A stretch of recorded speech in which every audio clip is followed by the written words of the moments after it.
no matter how confident you are in a trade, there is always a chance it can go wrong. And no matter how many trades you've taken, some of them may still result in losses.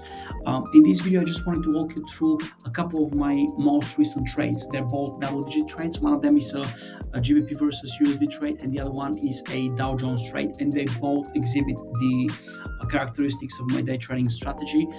They're both double-digit return trades, and it's definitely worth considering those trades as great educational examples of how one should not be trying to predict where the markets will go, as opposed to trying to manage their trades well. So why I have taken this trade, and what is so special about my trading strategy? Let me just pull up a Paint window so I can share with you a bit of an inside info. So I was specifically looking at a supply level yesterday, supply zone on the 4-hour chart. So this will be supply zone on the 4H chart, and then within this zone I'm looking at when the price will actually enter in the upper half or above the center line of this zone, and then I'm switching down to the 15 and the 1 minute time frames. On the 15-minute time frame, I'm looking at a strong level of resistance which we've established yesterday, and then on the 1 minute time frame I'm looking for one of my patterns, and this yesterday's pattern was give me a sec, let me just quickly switch back to the Dow Jones charts. I'm going back in time. Okay, so this is where I took the trade, and the trade was taken after an internal pattern, which is usually harder to spot, but this is one out of the 9 different patterns that I'm looking at. I'm not specifically looking for any of the well-known retail patterns that you might be familiar with. These are specific patterns for this strategy, and there are in total 9 different combinations, and this was one of these combinations when the price was internally located between these these two levels here. And where I took the trade, let's say this is my entry. Entry is right there, and below the entry I'm usually always looking to take half of the trade in profits as soon as possible. So my limit is staying at 50% right here, and this was my stop loss. They're equidistant from the entry. Let me just label this so you can easily see that.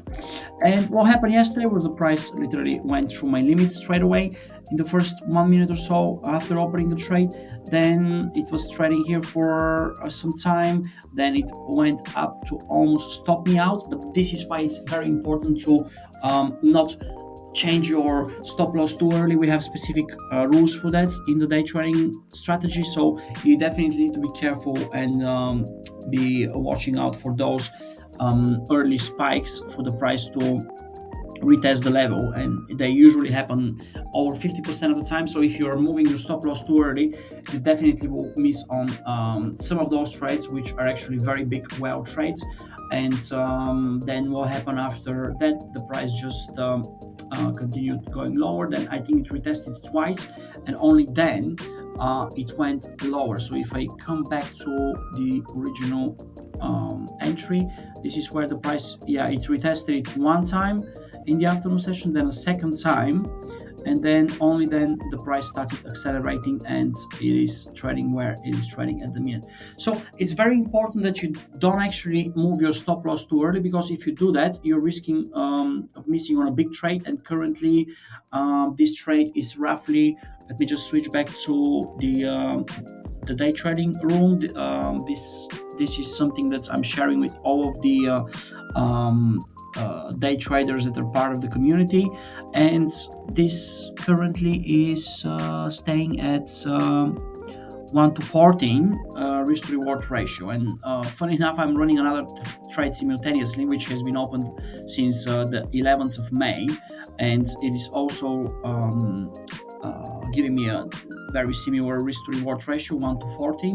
It is a GBP USD trade that I've been running for forever and ever, really, since usually the very good trades that are based on my day trading strategy. If it's an index trade, it could take up to 2 to 3 days, even though if it's an intraday trading strategy, in order to squeeze the maximum out of a position, we have specific time constraints. So we basically time constraints, we are looking for specific time frames in which the price can actually fit in, so that we can squeeze the maximum out of each trade and each position. And that's why some of the best trades on indices, they take 2 to 3 days, and forex is a different asset class. So some of the best trades can take up to 2.5 weeks.